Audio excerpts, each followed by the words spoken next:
The introduction of treaty system to African nobles by the British in the 19th century gave rise to the conquest of territories and the deportation of some powerful African kings.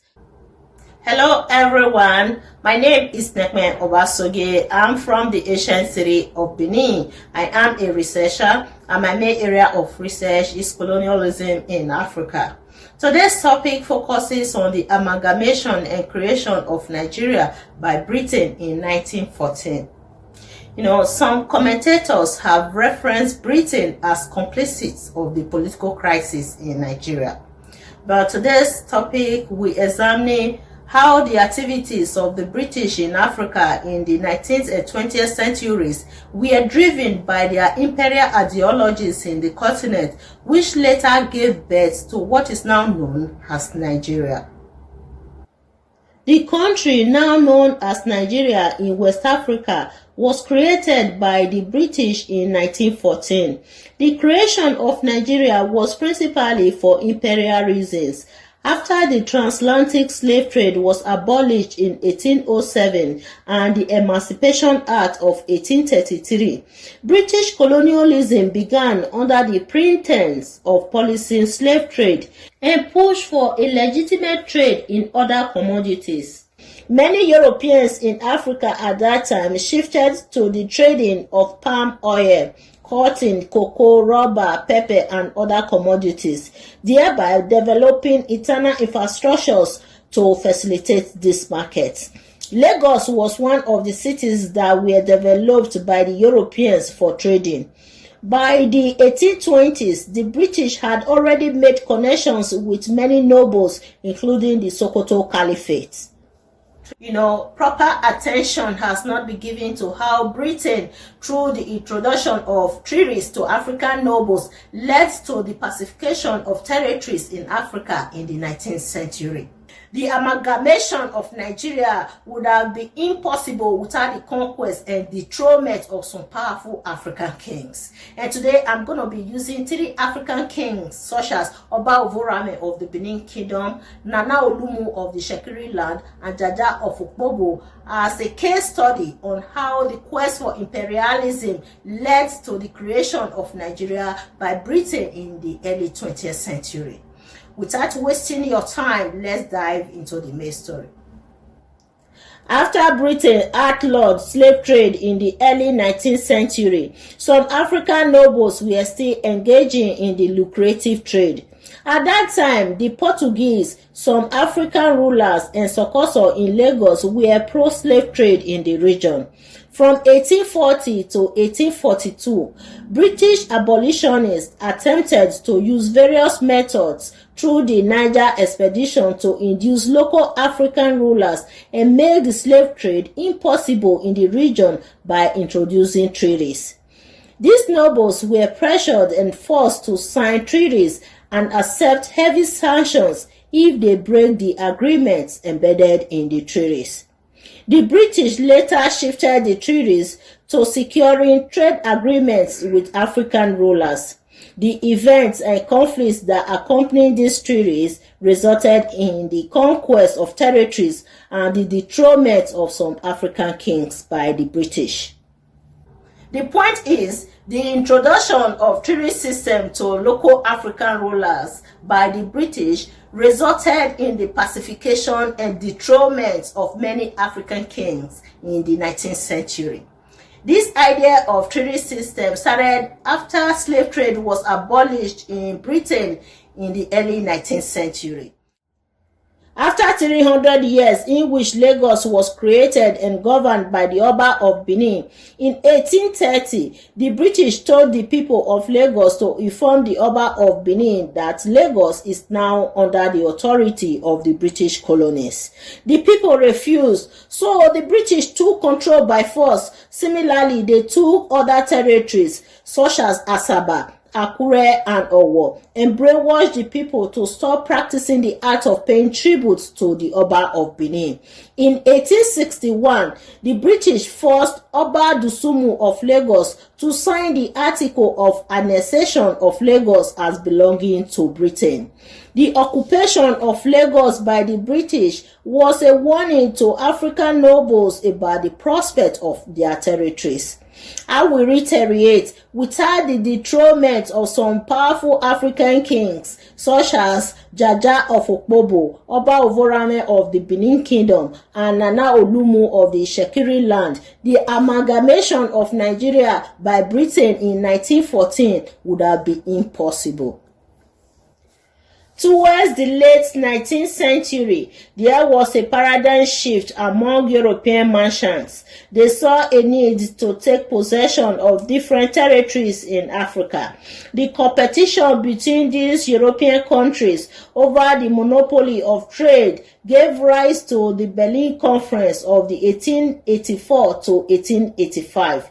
The conference, which ran over a period of 3 months, the major European powers negotiated and formulated claims to territories in Africa for the purpose of developing trade and civilization in those regions. At the conference, the European countries agreed that any area of Africa where a particular European country had already established a sphere of influence should be claimed by that country. It was indeed the period when the scramble for Africa commenced. The major European powers agreed on sharing the continent of Africa among themselves. During this conference, African nobles were not invited to participate in the affairs of their nations. Territories such as the Benin Empire, Opobo, Ishekiri land, and other territories were placed under the British sphere of influence. First of all, Jaja of Opobo was originally an enslaved Igbo man who became very wealthy and powerful in West Africa in the 19th century. Jaja was a merchant and the ruler of the city of Opobo, now known as Rivers State in Nigeria. During his time, he controlled the palm oil trade. He was a business-minded ruler and understood the nitty-gritty of Western values. He spoke English fluently and even sent one of his sons to acquire a Western education in Britain. He dominated trade in the Niger Delta region, exacerbating fierce commercial rivalries among British traders. Jaja was able to work independently of the British companies in the region and shipped his palm oil directly to Birmingham. This made him the first Nigerian exporter of palm oil in the history of the country. When African territories were divided among the European nations at the Berlin Conference of 1884 to 1885, Opobo was included in the British territory, and Consul Howard asked Jaja to sign a treaty placing his city under British protection. Jaja agreed under the condition that the offensive clauses, which stipulated that free trade and free access to all parts of his territory for the European traders, be nullified. Consul Howard reluctantly agreed to Jaja's demand and deleted the clauses restricting free trade. Shortly thereafter, the British accused Jaja of terrorism, of organizing armed attacks and disrupting trade with the British in the waterways of what is now known as Nigeria. In 1887, the new Vice Consul, Harry Johnson, demanded Jaja's deportation, and Jaja was sent to Accra, Ghana, where he was tried for terrorism and sentenced to 5 years of exile in the West Indies.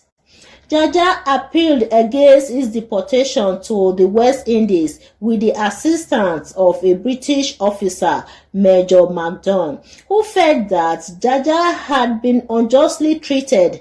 Fortunately, Jaja won his appeal, and his exile was immediately revoked. Sadly, his dream of returning back home from the West Indies was not actualized because he died on his way to the territory he defended from the occupation of the British colonies.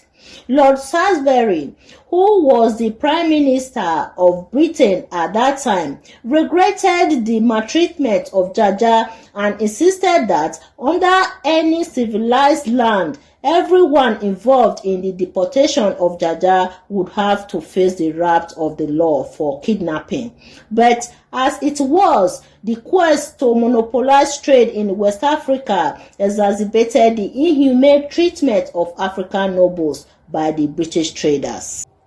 In 1885, Nana Olumu, the richest and the most powerful Ishekiri trader of his time, was appointed as the governor of the Benin River and the Ethiop River. Nana, just like his late father, was an intelligent and business-minded trader. Due to his effective control of trade in palm oil, Nana was able to build his kingdom.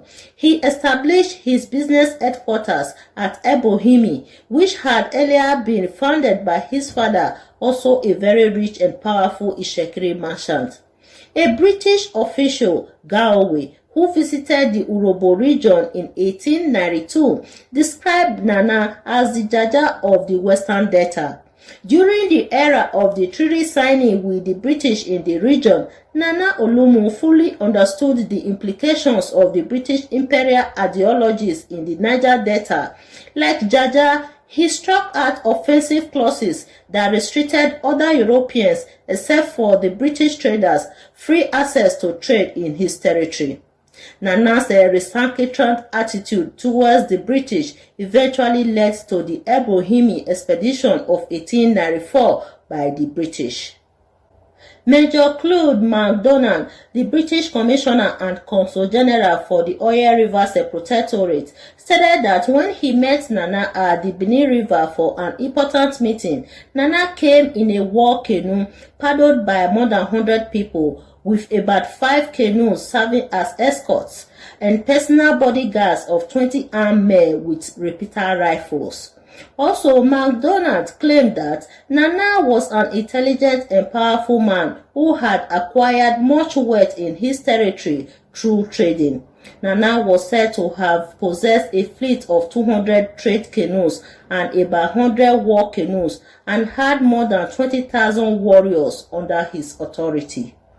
In June 1894, the acting Consul General, Sir Ralph Moore, saw trade declining in the Benin River, so he ordered Nana to withdraw his war canoes from the Ethiop River immediately. But Nana did not comply with General Moore's command, and this defiance of Moore instigated extensive violence in the region. Nana's action prompted the British to send 4 warships to attack all the neighboring villages to Ebohimi. Despite the destruction of these villages, Nana refused to accept Britain's invitation for a brief discussion at their consulate. Hostilities continued, and all attempts by the British to take Ebohimi through the Greek failed. In fact, Nana successfully defeated the British forces on 3 separate occasions, and they were forced to withdraw with heavy casualties. Nana's military might was largely due to the impressive number of young warriors loyal to him and the quantity of ammunition under his possession. The British tried to attack Ebohimi by land, but the attempt failed because of the heavy fire against the British by Nana's forces. However, Nana was eventually forced to surrender on September 25, 1894, after Duho, who was Nana's local rival, aided the British and showed them the best route to Ebohimi, which led to the apprehension of Nana by the British troops.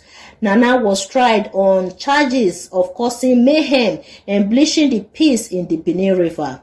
He was convicted on all charges and exiled, first to Calabar and then to Ghana. Nana's goods were forfeited for the cost of the expedition, which led to the demise of his trading empire and authority over Ebrohimi. When the British defeated Nana, the arms that were forfeited in his domain in Ebrohimi included 106 cannons, 445 blunderbusses, 640 guns, 10 revolvers, in addition to 1,640 kegs of gunpowder and 2,500 rounds of machine gun ammunition. Undoubtedly, the stock of sophisticated weapons he had accumulated was one of the factors behind its military might, enormous wealth, and monopoly of palm oil trade in the region. In all this, the introduction of treaty system led to the attack and deportation of Nana by the British. Just like Nana Olumu and Jaja of Opobo, in 1892, the British brought a treaty to the Oba of Benin to sign. The events that transpired after the introduction of this treaty resulted in the British punitive expedition against Benin in 1897. 5 years after the signing of the treaty by the Oba of Benin, some British officials headed by Captain James Phillips departed England to Benin to reprimand the Oba for breaking the principles of the treaty. The chaos that unfolded during the trip of Captain Phillips' group only exacerbated tensions and the conquest of Benin by Britain. Phillips and his men planned the visit to Benin during the Igwe festival, despite being warned of the tradition and intricacies of the Igwe festival that prohibited the Oba from receiving foreign visitors at that time. Phillips ignored the repeated advice of the Benin authorities to reschedule his visit. At that time, the Benin officials were suspicious of their visit. A group of Benin chiefs took into account the fact that just 3 years earlier, the same British officials from the Niger Coast Protectorate had declared war against Nana Olumu, the Shekiri chief on the Benin River, who had been friendly to the Benin people. Consequently, the 9 British officials led by Captain Phillips were ambushed by the Benin chiefs at Ugbine village as they walked from Uwoton towards Benin City on January 4, 1897. 2 white officers escaped the ambush, found their way back to the Benin River, and eventually returned to England. Immediately after the Ugbine massacre, the authorities in Benin realized that the stage was already set for a war between Great Britain and the Great Benin Kingdom. The heart of the matter was whether the chiefs had deliberately killed the British officials in order to impede their chances of invading their kingdom. Could the Benin chief have used a different approach to curtail the mobility of the British officials into Benin?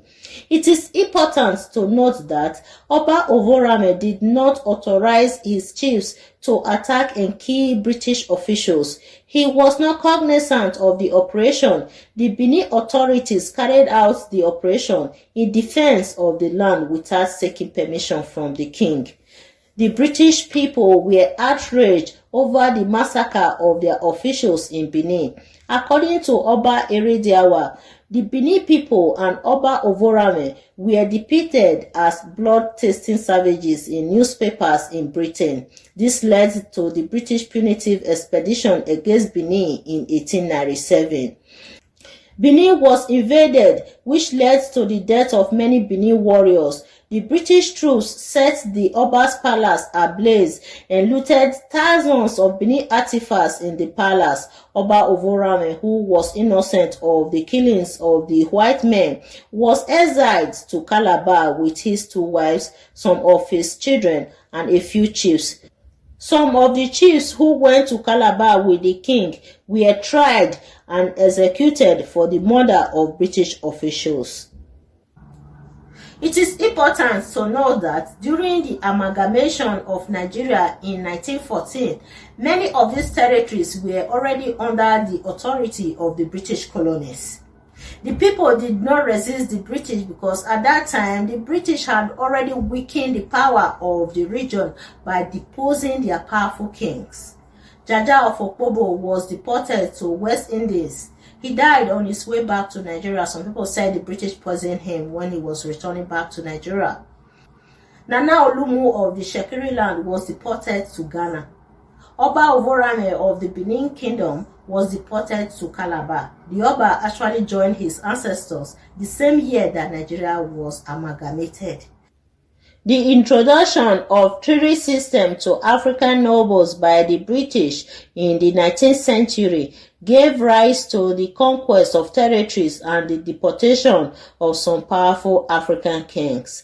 The crisis at that time created a vacuum in the system that led to the amalgamation and creation of Nigeria by Britain in 1914. After the dethronement of some notable African rulers, the creation of Nigeria became inevitable. So I will stop here for now. Next time I will come back to discuss about the northern and southern protectorates. Okay, so if you want to read more about the creation of Nigeria, check my first book titled Great Benin, the Alcazar of Post-Colonial Culture.